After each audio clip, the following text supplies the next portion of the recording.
자, 에스겔서 오늘 말씀을 이제 보는데, 자, 서론 부분을 먼저 보시기 바랍니다. 그 서론에 보면은 시대적인 배경이 나와 있습니다. 자, 어떤 말씀이든지 하나님이 그 말씀을 주실 때에는 시대적인 배경을 보시고 주시는 말씀이거든요. 그래서 이 에스겔서 말씀을 나가기 전에 이 말씀이 기록이 될 그 시대적인 배경을 아는 것이 굉장히 중요합니다. 자, 연대로 따지면은 언제인가 하면은 기원전 597년. 그러니까 예수님이 오시기 한 600년 전에 바벨론의 2차 침략이 있었어요. 그 일본의 문제를 보시면은 일강의 그 일본의 문제를 보시면은 그 족보가 이렇게 나오는데 그게 보면은 바벨론이 2차 침략한 때가 언제인가 하면은 그 오른쪽에 보면은 19번째 왕이었던 여호야긴 왕이 나옵니다. 이때를 두고 그 하는 말인데 그 18번 여호야김 때 바벨론의 1차 침공이 있었었고요. 그 다음에 19번 여호야긴 때 바벨론의 2차 침공이 있었었고 그리고 20번 시드기야 왕 때 3차 바벨론의 침공이 있게 됩니다. 그런데 이 언제 지금 에스겔이 그 포로로 바벨론에 끌려가는가 하면은 바로 19번 그 여호야긴 그 왕 바벨론의 2차 침공 때 이제 에스겔이 그 바벨론의 포로로 붙잡혀 가게 됩니다. 그래서 바벨론에 가게 되었는데 그 다음에 그 그림을 이렇게 보시면은 구약의 선지자들이 활동한 시기와 장소 그렇게 나옵니다. 그리고 그 사람 두 사람의 그림이 있고 그 중간에 보면은 바벨론 포로 시기라고 가운데 나오는 것을 보시게 되는데 거기에 보면은 바벨론의 포로로 붙잡혀 와서 선지자로 쓰임 받은 두 사람의 이름이 나옵니다. 자, 한 사람이 누구죠? 그 예, 유명한 다니엘이 나옵니다. 그죠? 그래서 그 BC 606년에서 534년 동안 바벨론에서 72년 동안 사역을 했던 위대한 선지자 다니엘이 나오고요. 그리고 그 밑에 그 에스겔이 나오는데 에스겔은 593년에서부터 571년까지 약 한 22년 정도 이제 선지자로 사역을 했었어요. 그리고 그 에스겔이 이 에스겔스 말씀을 언제 기록을 했는가 하면은 약 한 BC 565년경에 기록을 했을 걸로 봅니다. 그래서 이때의 에스겔의 나이가 한 46세 정도로 이제 그렇게 보는데 이 에스겔이 몇 살에 바벨론의 포로로 붙잡혀 오게 되는가 하면은 25살에 이제 붙잡혀 옵니다. 그러다가 이제 그 1절에 보면은 30째 해라고 나오는데 이것은 바로 에스겔의 나이가 30이라고 하는 이제 그런 말씀이에요. 그러니까 한 25살에 바벨론에 이제 포로로 이제 붙잡혀 와서 이제 거기에서 다니엘 선지자와 더불어서 함께 하나님의 사역을 감당을 하는데 그 당시에 그 바벨론에 포로로 붙잡혀온 이스라엘 백성들의 그 상황을 우리가 좀 알 필요가 있는데 대충 한 세 종류로 그렇게 사람들을 좀 분류를 할 수가 있어요.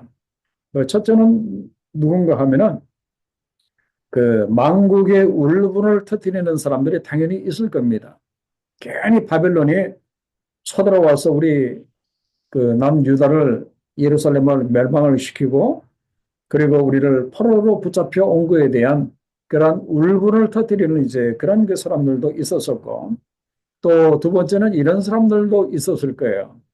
어차피 포로로 이제 붙잡혀 왔으니까 살기 위해서 바벨론에 동화되어지는 이제 그런 그 사람들도 이제 있었을 것이고 그리고 세 번째는 어떤 사람들이 있었겠습니까? 이 사람들은 조금 더 희망을 가진 사람들입니다. 이 사람들은 예루살렘이 멸망이 안 될 거다. 곧 우리가 유대 땅으로 귀환할 거라고 하는 거짓 그 예언에 이제 속아가지고 그 마음이 들떠 있는 사람. 그래서 여러 가지 그런 그 종류의 그런 그 사람들이 이제 바벨론에 그 포로로 이제 붙잡혀 왔는데, 그런데 이런 그 상황에서 에스겔 선지자가 처해야 하는 그 입장이 너무나 이렇게 중요한 거예요. 그죠? 태도를 너무나 분명하게 해야 했다. 그런 뜻입니다. 그런데 이 에스겔 선지자는 태도를 너무나 분명하게 합니다. 그 첫째는 무엇인가 하면은 예루살렘의 멸망이 불가피하다고 하는 그 사실을 분명하게 이제 그 보여줍니다. 그 예루살렘의 멸망이 BC 586년에 있었었거든요. 기원 전 586년에 예루살렘 성이 멸망할 거라, 이 바벨론에 의해서 멸망할 거라고 하는 이 사실을 분명하게 천명을 했습니다. 그러면서 또 한 가지는 무엇인가 하면은 그 에스겔은 자기 그 이스라엘 민족의 이 실패, 바벨론에 의해서 이렇게 멸망을 당하는 이러한 자기 민족의 실패는 결코 끝이 아니다. 이걸로 그냥 우리 이스라엘 민족이 세계 역사 속에서 그냥 사라져버리는 것이 아니다. 우리들에게는 반드시 하나님께서 회복해 주시는 그 회복이 있다. 지금 이 이야기를 그 하는 거예요.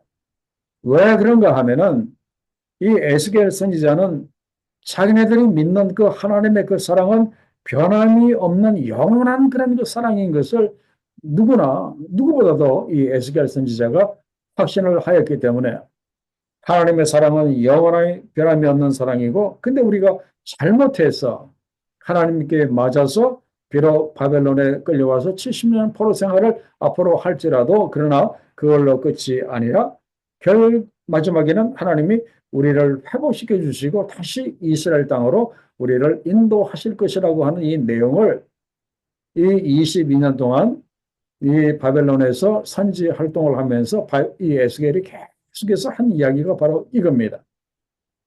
그래서 이 사실을 우리가 좀 마음에 가지고 있어야 이 계속되는 이 에스겔서 그 강의 말씀이 우리들에게 또한 이렇게 들어오고, 그 다음에 이 핵심 이 주제를 이 이스라엘만에게만 적용을 할 것이 아니라 이 핵심 주제를요, 우리나라에도 적용을 해야 되고, 그리고 우리 교회에도 적용을 해야 되고, 우리 각자에게 우리가 적용을 해야 할 아주 그 중요한 그런 그 주제가 바로 이겁니다. 그죠? 우리가 잘못해서 하나님께로부터 이 연단과 훈련을 우리가 받을 수가 있거든요. 그런데 그걸로 끝이 아니라는 거예요. 우리를 향한 그 하나님의 사랑은 영원한 변함이 없는 사랑이기 때문에 언젠가는 그 연단과 훈련의 기간이 끝나면은 우리를 반드시 훈련하신다고 하는 이러한 분명한 이 메시지를 이 에스겔서 강의를 시작하면서 우리가 우리 심령에도 우리가 꼭 좀 갖고, 또 이러한 걸 가지고 우리 나라에 대해서도 우리가 좀 소망을 가졌으면 이렇게 좋겠습니다. 자, 그 다음에 주제는 이미 제가 이렇게 말씀을 드렸고, 그 다음에 3번을 보시면은 저자는 바로 그 에스겔입니다. 자, 이 에스겔이라고 하는 이름의 뜻이 뭐라고 했어요?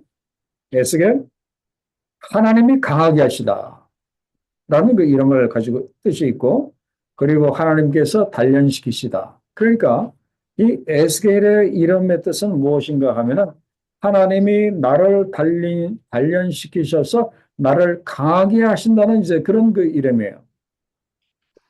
이 이름은 지금 이 바벨론에 지금 그렇게 와서 사역을 하고 있는 에스겔의 그 사역의 특성과 너무나 잘 어울리는 그런 그 이름이 에스겔의 말씀이었어요. 그래서 에스겔이라고 하는 그 이름 그대로 에스겔은 강하게 하시고 그리고 단련시키시는 그 하나님의 훈련을 잘 받았습니다. 그리고 또 한 가지 에스겔에 대해서 우리가 안다면은 에스겔은 제사장이었습니다. 그래서 그 제사장으로서 이제 이 바벨론에 끌려온 거예요. 그래서 본문의 3절에 보면은 여호와의 말씀이 부시의 아들 제사장 나 에스겔에게라고 그렇게 말하고 있습니다. 제사장으로서 이제 이 바벨론의 포로로 이제 그가 붙잡혀 오게 되었는데, 자, 그 4번의 지도를 여러분들이 좀 보시면서 이 바벨론 그러는데 도대체 바벨론이 어디에 있는 그 나라였던가를 좀 아실 필요가 있어요. 그 지도 두 개를 제가 드렸는데 거기 보면은 그 위에 있는 그 강이 티그리스 강이고 그리고 그 아래에 있는 강이 유프라테스 강입니다. 이 강은 지금도 이제 흐르고 있는 이 강이고 지금 여기가 현대는 지금 여기가 어디인가 하면은 이라크예요. 이제 이라크 옛날에 그 이라크 전쟁이 있었던 이제 바로 그 땅이죠. 그 땅에 옛날에 그 살던 조상들이 누구였는가 하면은 바벨론이었습니다. 그래서 바로 이 이라크에 그 옛날에 바벨론 제국이 있었던 바로 이제 그 땅이에요. 그 땅에 그 이스라엘에서 이 바벨론으로 포로로 끌려가게 되었는데 이 바벨론에서 이 이스라엘까지 거리로 따진다고 하면은 약 한 1120km 정도가 됩니다. 서울에서 부산을 한 500km로 잡는다고 하면은 서울에서 부산까지 한 2배 정도 되는 이제 그런 그 거리. 굉장히 먼 거리입니다. 그죠?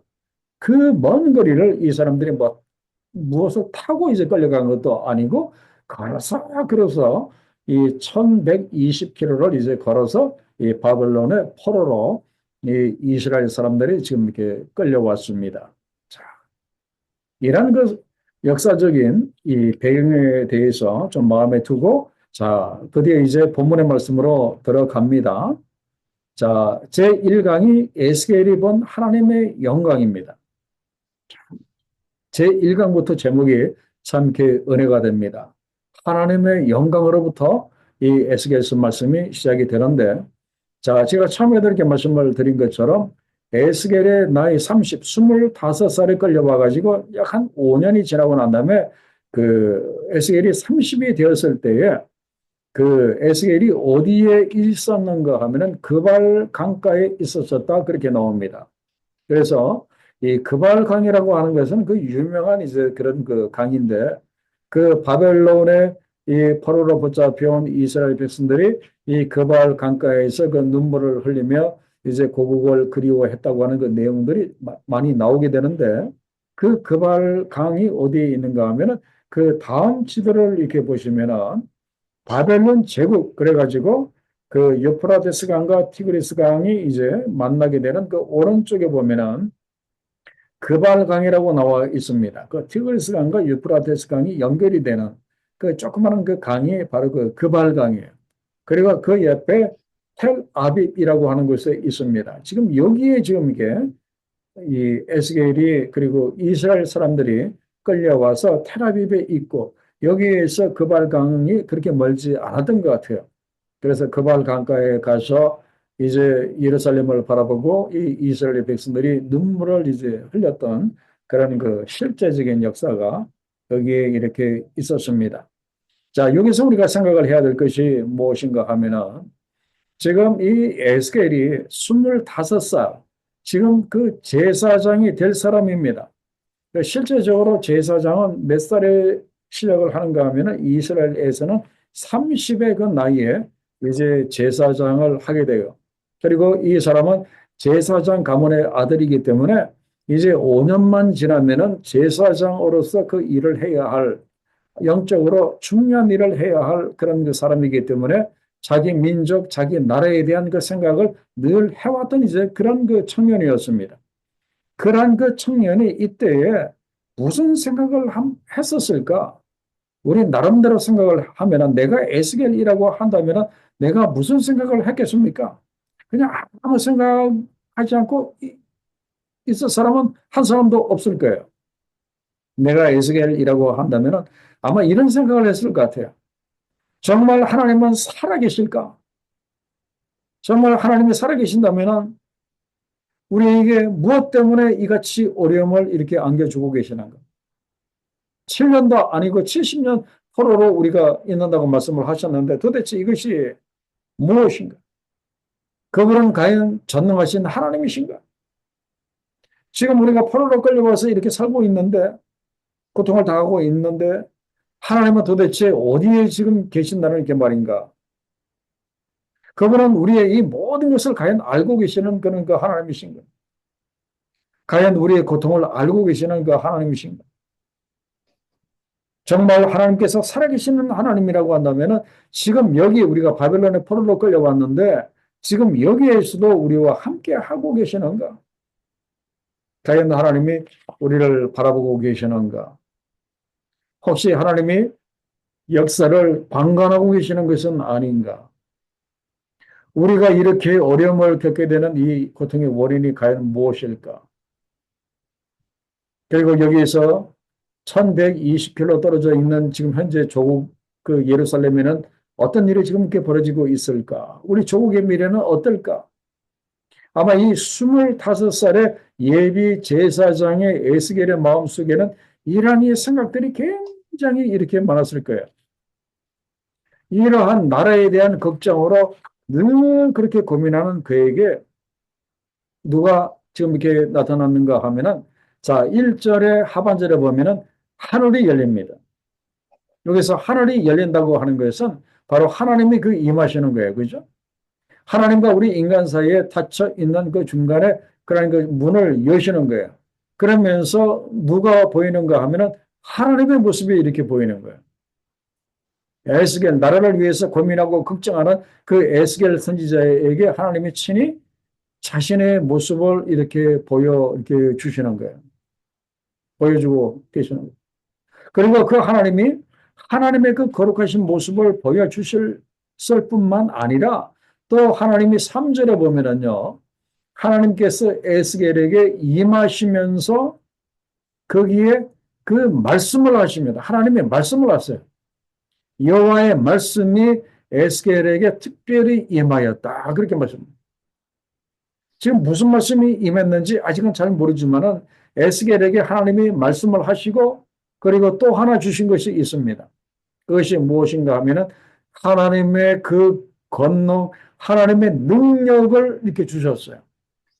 말씀으로 임하시면서 하나님의 권능을 에스겔 선지자에게 이렇게 주셨다 하는 거예요. 이걸 통해서 우리가 깨닫는 것이 무엇인가 하면은 항상 하나님께서 당신의 종들에게 말씀을 주실 때에는 항상 그 권능도 그 능력도 함께 주신 것을 우리가 알 수가 있어요. 그죠?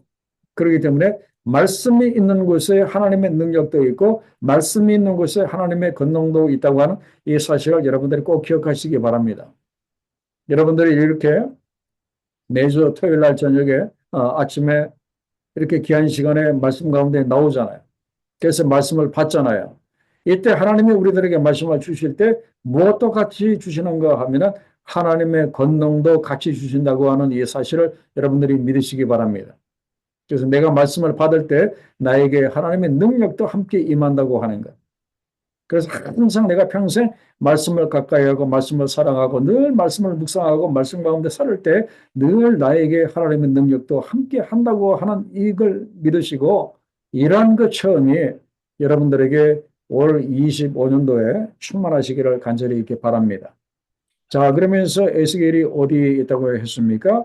바로 그 그발 강가라고 하는 곳에 있었었다. 이건 이제 제가 말씀을 드렸고, 그리고 에스겔은 그 어떤 가문의 아들이었는가 하면은, 자, 3절에 보면은요, 그 지금 에스겔의 아버지의 이름이 붓입니다. 그죠? 붓이에요. 이 아버지도 제사장인데 이 에스겔의 아버지 붓이는 그 사독 제사장의 그 계열을 그 타고난 그런 그 가문의 한 사람이었다. 사실 그 옛날에 그 레이기 그 말씀에서부터 이렇게 보면은 그 아론 그 밑으로 이렇게 해가지고 이제 제사장 계열이 쭉 이렇게 내려오면서 약간 이제 가시가 퍼지기도 했는데 결국 마지막으로 남은 그 제사장 계열이 바로 이 사독, 이 제사장의 그 계열이었거든요. 바로 그 계열의 제사장 계열의 그런 그 아들로 이제 예비 제사장으로 이제 그가 그 태어났습니다. 그래서 이제 앞으로 5년만 지나면은 30살부터 50세까지 제사장은 그 20년 동안 활동하거든요. 30세에서 50세까지 이제 제사장으로서 이제 그 활동을 해야 하는 그 지금 그 시초에 그가 이렇게 있었어요. 자, 그런데 이제 중요한 것은 무엇인가 하면은 하나님이 에스겔 선지자에게 보여주신 이상이 무엇인가 하는 겁니다. 어떤 이상을 보여 주셨는가를 보도록 합니다. 자, 4절에 보면은요. 자, 내가 보니, 에스겔이 보니까, 자, 북쪽에서부터 무엇이 몰려옵니까? 큰 폭풍이 몰려옵니다. 그리고 큰 구름이 이렇게 몰려와요.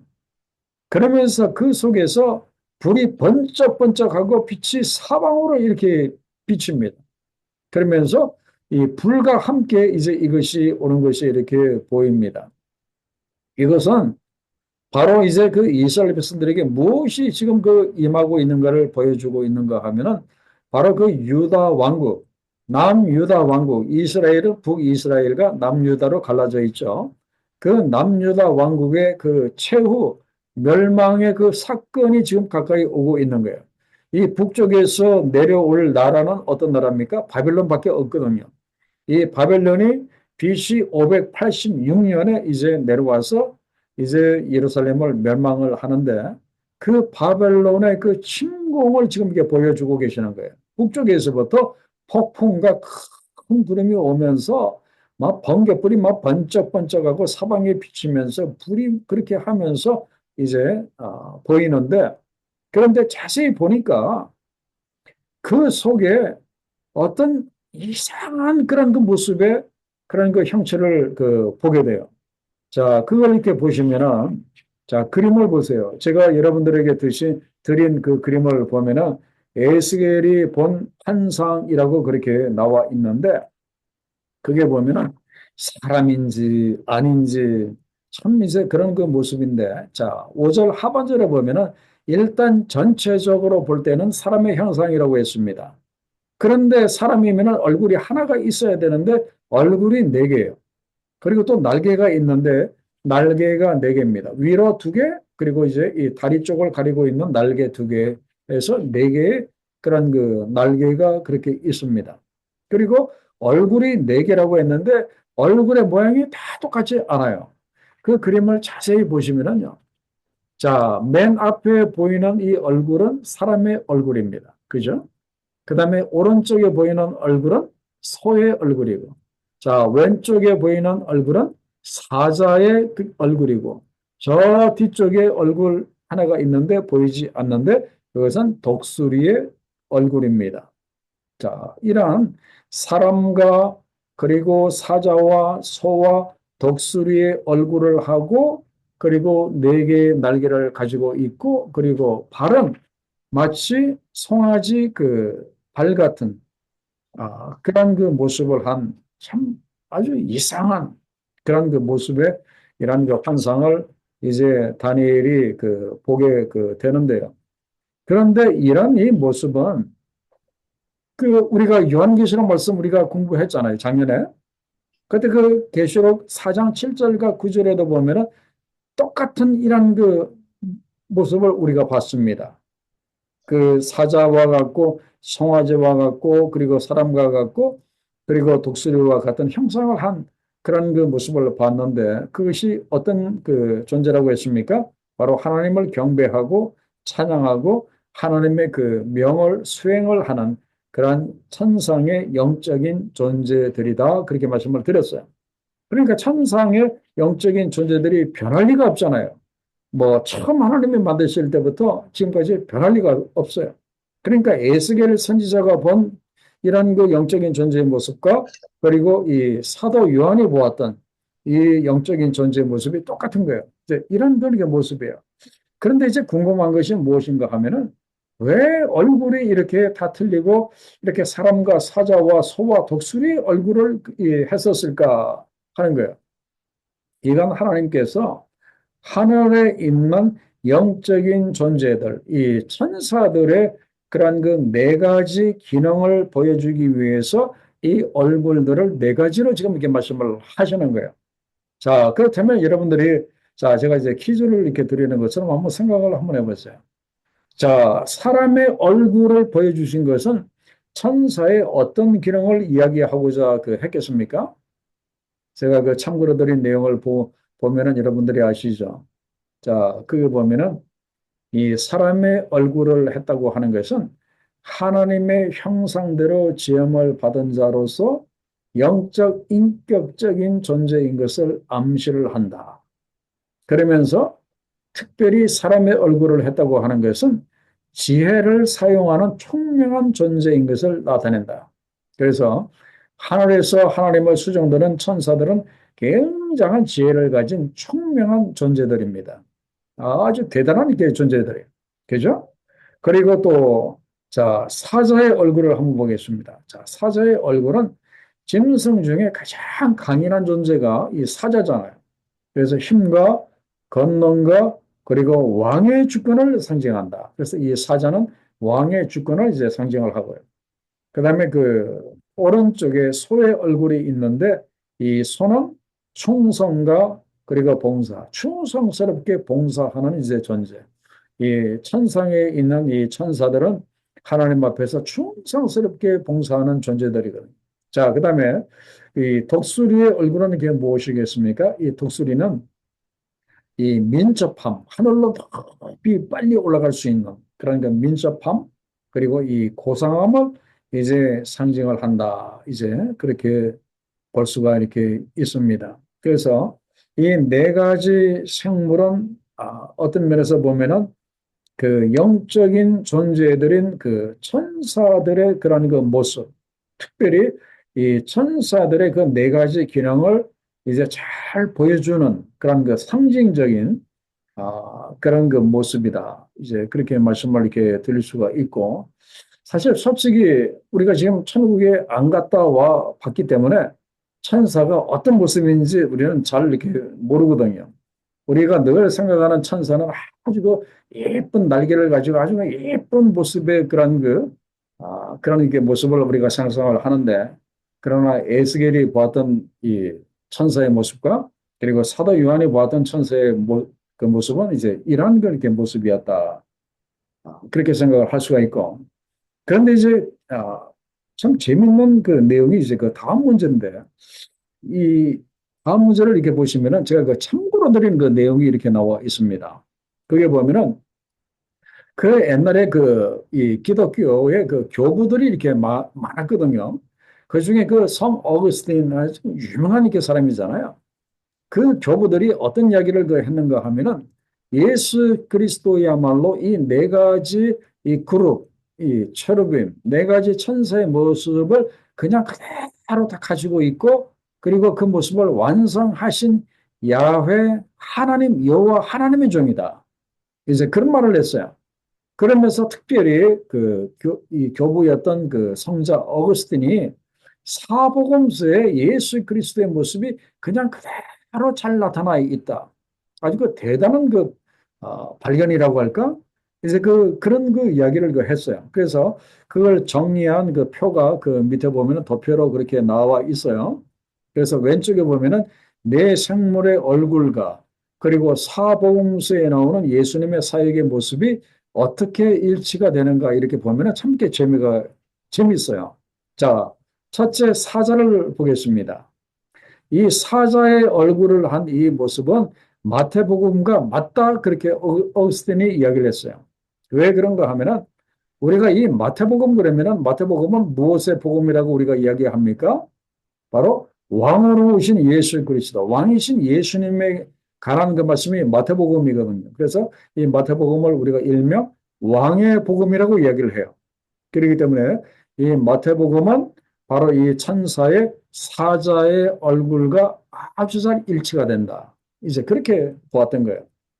자, 그 다음에 또 한 가지. 자, 이 소는 또 무엇인가? 소. 이 소는 마태, 마가, 누가, 요한복음 중에서 어디에 잘 일치가 되는 것인가? 바로 마가복음이에요. 왜 그런가 하면은 마가복음은 종으로 오신 예수님을 강조하기 때문에 그렇습니다. 이 세상에 종으로 오셔서 자기 목숨을 만민을 위해서 내어주신, 그래서 이 마가복음을 우리가 이야기할 때 종의 복음이다. 이제 그렇게 이야기를 합니다. 그래서 이 선은 이 마태, 마가 중에서 이 마가복음하고 잘 일치가 돼요. 이걸 이제 어거스틴이 그 이야기를 한 겁니다. 자, 그 다음에 사람은 어느 복음하고 잘 맞겠습니까? 사람은 바로 누가복음이에요. 왜 그런가 하면은 누가복음은 인자로 오신 예수님을 이야기한 복음이기 때문에 인자로 오신 그 예수님. 그래서 그 사람의 얼굴을 한 이런 그 천사는 바로 이 누가복음, 인자로 오신 예수님을 강조한 누가복음과 너무나 잘 맞아떨어진다. 이제 그런 그 이야기를 했습니다. 자, 그럼 이제 마지막 하나 남은 이 독수리를 한번 보겠습니다. 자, 독수리는 어디하고 이게 맞겠습니까? 제가 앞에서 이 독수리는 뭘 이렇게 의미한다고 말씀을 드렸는가 하면은 민첩함도 중요하지만은 고상함을 제가 상징한다고 말씀을 드렸는데 이 독수리는 바로 완전한 신으로서의 그 예수님, 바로 그 요한복음, 그 태초에 그 말씀으로 그 계셨던 바로 그 요한복음, 완전한 신으로서의 그런 그 예수님의 모습을 말씀을 그 하는데 그래서 이 독수리는 그 요한복음과 이렇게 잘 맞는다. 이제 그렇게 말씀을 이렇게 하고 그 있습니다. 그 하나님께로부터 보내심을 받고 오셨기 때문에 이제 독수리와 같은 이제 분으로 그 하늘에서 그 내려온 독수리와 같은 이제 그런 그 모습으로 이제 그렇게 이야기를 그 했습니다. 자, 그래서 이제 그 참고로 제가 그렇게 말씀을 이렇게 드렸고, 자, 그다음 질문을 이렇게 보겠습니다. 천사들이 하나님 앞에서 하는 일이 이게 무엇인가? 이것은 한마디로 말씀을 드리면은 그 하나님의 명을 받아서 그 심부름을 수행을 하는 존재가 바로 그 천사들입니다. 그리고 우리 하나님은 그 천사들을 부르셔서 지금도 역사하고 일하고 계시는 그 하나님이신 것을 우리가 그 분명히 그 알아야 돼요. 자, 그 다음에 1번의 마지막 질문을 한번 보겠습니다. 자, 그게 보면은, 지금 하나님께서 불이 번쩍번쩍하고 그리고 빛이 사방에 비치고 그리고 불 가운데 이 불의 이 단세, 불에 빨갛게 단세가 보이고 그리고 내 생물의 형상을 보여주신 그런 그 하나님의 뜻이 이렇게 무엇인가? 이제 바로 이제 그겁니다. 왜 이런 그 모습을 이렇게 에스겔 선지자에게 하나님이 이렇게 보여주셨는가 하면은 제가 앞에서 말씀드렸죠. 에스겔이 지금 25살의 그 나이, 앞으로 5년만 지나면 30의 그 나이에 제사장을 해야 하는 그런 그 나이였기 때문에 젊은 그 나이에 자기 민족과 나라에 대해서 얼마나 그 생각이 이렇게 많았겠습니까? 그러면서 그때 이 에스겔 선지자의 가장 그 자기 마음을 사로잡는 그 생각은 지금 그 급발강가에 포로로 끌려와서 뭐 형편이 좋겠습니까? 뭐 여유 있는 뭐가 있겠습니까? 힘들고 어려운 그 환경 가운데서 그의 마음을 괴롭히는 것이 하나가 있었어요. 그것이 무엇인가 하면은 하나님, 우리를 망각하신 거 아닙니까? 도대체 지금 어디 계십니까? 하나님이 지금 일하고 계십니까? 이걸 항상 그렇게 생각하고 기도하면서 하나님 도대체 어디 계세요? 도대체 무엇을 지금 하고 계십니까? 도대체 우리를 어떻게 하실 거예요? 이러한 이 고민 가운데 늘 하나님께 그렇게 기도하는 이 에스겔의 이 마음을 하나님이 아신 거예요. 그러면서 이 모습을 하나님이 짜잔 하고 이렇게 보여주시는 거예요. 이건 무엇인가 하면은 이 한성을 통해서 하나님이 에스겔 선지자에게 무엇을 보여주시는가 하면은 내가 지금 일하고 있다라고 하는 이 사실을 이렇게 보여주고 계시는 거예요. 내가 지금 나의 천사들을 데리고 아주 분주하게 일하고 있다고 하는 이 모습을 이렇게 보여주고 계시는 이 모습. 에스겔아, 너무 걱정하지 마라. 내가 너희를 망각한 것이 아니고 너희를 떠난 것이 아니라 내가 나의 종들을 데리고 이렇게 열심히 일하고 있다고 하는 이 모습을 지금 에스겔 선지자에게 보여주시고 그리고 에스겔 선지자를 통해서 그 거발 강가에 포로로 붙잡혀온 그 이스라엘 사람들에게 이러한 이 모습을 이렇게 이렇게 주시는 거예요. 그죠? 이렇게 보여주고 이렇게 계십니다. 그죠? 그래서 하나님께서 유다의 역사를 포기하지 않았다고 하는 하나님의 선언을 이러한 이 모습, 아직도 유다 민족을 통해서 일해야 할 과제가 아직 남아 있다고 하는 이 희망의 이 선언을 이제 말씀을 하고 이렇게 계시는 거예요. 그래서 아직까지 남아 있는 중요한 그러는 그 위대한 가제가 이렇게 뭡니까? 바로 그것이 당신의 아들 예수 그리스도를 이 땅에 보내시는 것. 그리고 그 아들이 우리 인간의 모든 죄를 대신해서 십자가에서 달려 돌아가심으로 인해서 우리가 모든 죄를 사함을 받고, 그리고 그분이 돌아가시고 난 다음에 3일 만에 부활하셔서 모든 사망 권세를 파하시고 우리들에게 영원한 생명의 그런 은혜를 이렇게 주시는 것. 이러한 위대한 가장 중요한 이런 그 사역이 지금 이렇게 남아 있는 거예요. 그러니까 하나님 편에서도 그렇고, 그리고 이스라엘 편에서도 그렇고, 아직 역사를 포기할 그런 그 상태가 아닌 거예요. 아직 끝은 아닌 거예요. 그렇기 때문에 하나님께서 에스겔 선지자에게 이러한 이 비전을 지금 이렇게 환상을 지금 이렇게 보여주고 계시는 거예요. 자, 그러면서 또 어떤 모습을 또 이렇게 보여주시는가 하면은, 자, 이번 문제를 한번 보시면은 15절부터 21절까지 말씀이 이렇게 나와 있는데, 이 말씀만 가지고는 도대체 어떻게 생겼는지 우리가 감을 잡을 수가 없어요. 그러나 그 그림을 보면은, 아, 이렇게 생겼구나, 그 알 수가 있습니다. 자, 그게 보면은요, 어떤 모습인가 하면은, 또 이 모습을 우리가 그 3번에도 이렇게 보면은, 그 보좌에 누가 앉아 계시는가 하면은 예수 그리스도가 앉아 계시는 그 그림을 3번 문제에서 보게 되는데, 그 보좌 앞에 그리고 옆에 뒤에 보면은 이 바퀴들이 이렇게 달려 있어요. 그죠? 바퀴들이 달려 있잖아요. 지금 그 바퀴의 모습을 이야기를 하는 거예요. 자, 바퀴를 자세히 이렇게 보시면은요, 자, 크게 이 동그란 바퀴가 이렇게 있습니다. 그런데 신기한 것이 그 바퀴 안에 또 바퀴가 이렇게 또 있어요. 이게 서로 90도 각도로 이렇게 만나는 바퀴 안에 바퀴가 또 하나가 이렇게 있고요. 그리고 그 바퀴 둘레를 자세히 보시면은 동글동글한 것들이 쭉 그렇게 박혀 있는데, 이것이 바로 무엇이라고 성경이 말씀하고 있는가 하면은 하나님의 눈이다, 그렇게 말씀을 하고 있어요. 그 여호와의 그 눈이다. 여기서 이 바퀴가 이렇게 바퀴에 수많은 이 눈이 그렇게 달려 있다고 하는 이것은 하나님께서 지금 이 세상의 모든 그 역사를 다 보고 계신다는 이제 그런 뜻이에요.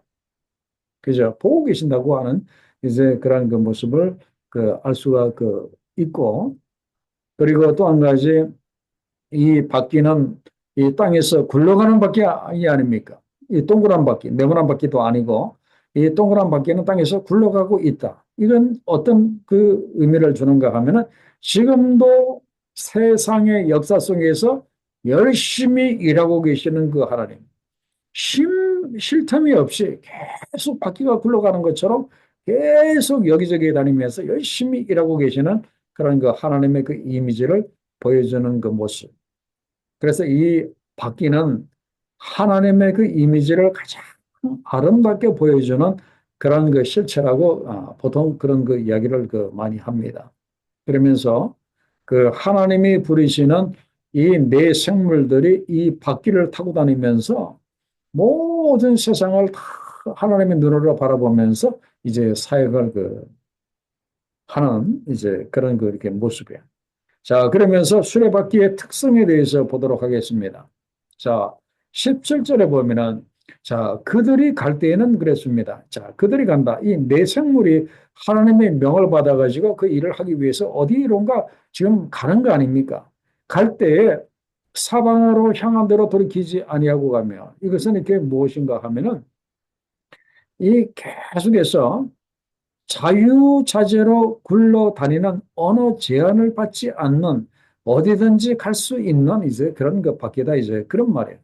이것은 하나님의 어떤 모습을 보여주고 있는가 하면은 하나님의 무소부재하심, 어디에나 계시고 어디에나 가실 수 있는 그런 그 하나님의 무소부재하심을 이야기한다. 그렇게 볼 수가 있습니다. 야, 그리고 두 번째, 그에 보면은 눈이 가득하다. 그렇게 나와 있고, 그리고 역대하 16장 9절에 보면은 여호와의 눈은 온 땅을 두루 감찰하고 계신다. 그렇게 말씀을 하고 이렇게 있습니다. 그리고 스가랴서 말씀에도 보면은 그 온 세상에 두루 다니는 여호와의 눈이다. 그렇게 말씀하고 계십니다. 그래서 우리 하나님은 무소부재하신 하나님, 안 계신 곳이 없는, 세상에 어디에나 계시는 그 하나님이 그런 그 수많은 그런 그 여호와의 눈을 가지고 모든 사건들을 다 지금 이렇게 바라보고 계십니다. 지금 제가 있는 미국 땅도 마찬가지. 지금 여러분들이 살고 계시는 한국 땅도 마찬가지고 온 세상 어디에나 다 계셔서 그 여호와의 눈으로 모든 것을 다 지금 감찰하고 모든 것을 다 꿰뚫어 보시고 모든 것을 다 지켜보고 계시는 그 하나님이십니다. 그죠? 살아계신 그 하나님. 정말 세상 사람들이 이런 이 하나님을 안다면 그렇게 자기 멋대로 저렇게 마음대로 저렇게 못하죠. 보고 계시는 그 하나님이시다. 이제 그런 말씀.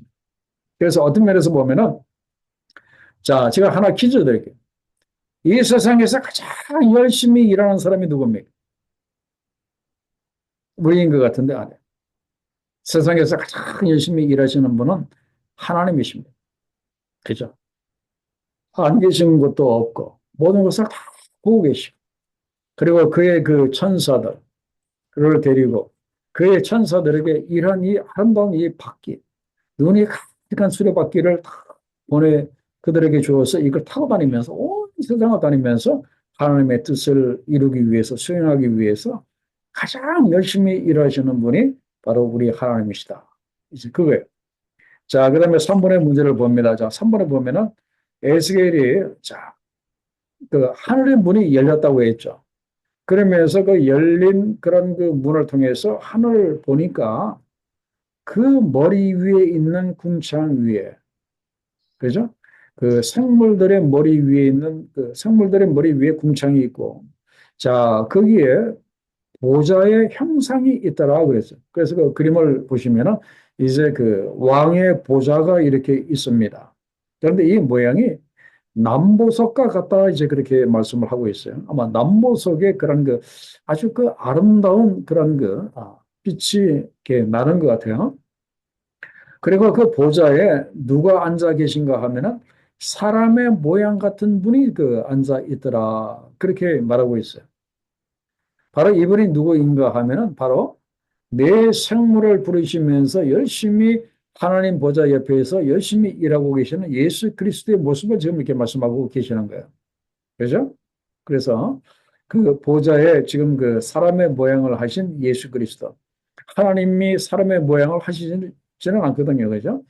사람의 모양을 이제 그런 그 예수 그리스도가 이제 거기에 계시고 그리고 허리 위의 모양은 이 불의 단새 같고 그리고 그 허리 주위에 불 같고 그리고 허리 아래도 보니까 불 같았어.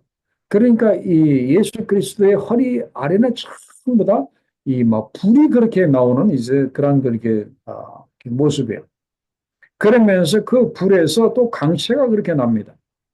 그래서 이 강체가 사방으로 이렇게 쫙 가는데 어떠한 이 모습인가 하면은 마치 무지개와 같은 이제 그런 강체가 그렇게 났다 그렇게 말을 하고 있는데 그것은 한마디로 말씀드리면은 여호와의 영광의 형상의 모양이라 그렇게 말하고 있습니다.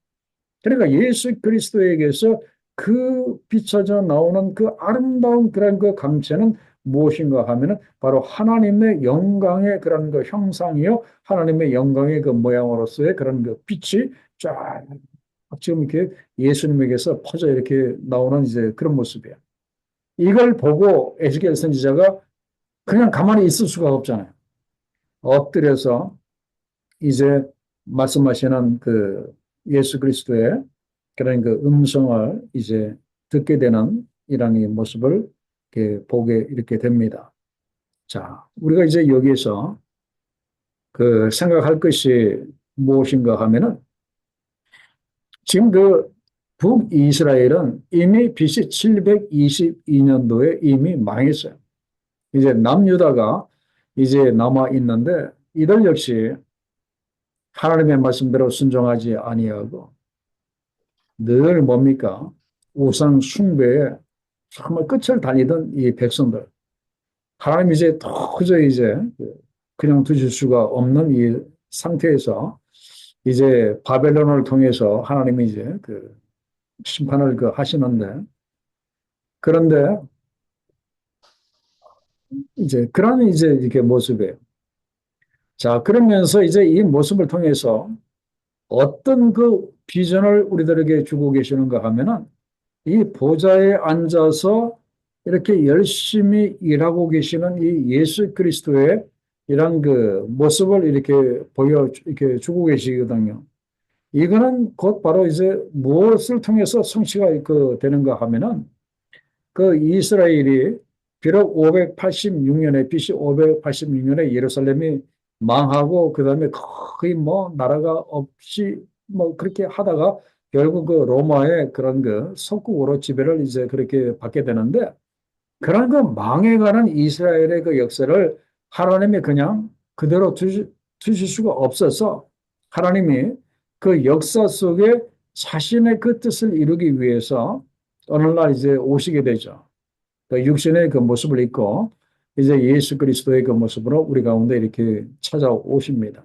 그리고 아까 제가 이렇게 말씀을 이렇게 드린 것처럼 이 땅에 오셔서 그 구원의 그 역사를 이제 그분이 이제 그 감당을 이렇게 하십니다. 자, 결론을 한번 보겠습니다. 자, 결론을 이렇게 보면은 자, 우리 하나님은 어떤 하나님이라고 했습니까? 우리 하나님은 지금 하늘 높은 그 보좌에 앉아 계시는 그 하나님이지만 그러나 우리와 무관하게 계시지는 않는 그런 그 하나님이시다. 구경만 하고 계시는 하나님은 절대 아니다 하는 것을 우리가 분명히 그 알아야 돼요. 그래서 그 결론으로 드린 그 다섯 번째 줄을 이렇게 보시면은 지금 뭐 우리를 둘러싸고 있는 그 역사, 뭐 개인의 역사든지 아니면 가정의 역사든지 아니면 우리나라의 그 역사라든지 우리를 둘러싸고 있는 그 역사가 아무리 힘들고 어려울지라도 아무리 힘들고 어려울지라도 우리가 믿어야 할 것이 무엇인가 하면은 우리의 하나님은 살아계신 그 하나님이시라고 하는 것을 여러분들이 믿으시고 그리고 그 하나님이 내 삶 속에 간섭하고 계시고 내 삶 속에 역사하고 계신다고 하는 이 사실을 여러분들이 믿으셔야 돼요. 그죠? 그렇기 때문에 우리가 우리의 삶을 절대 포기할 이유가 없다. 그런 말이에요.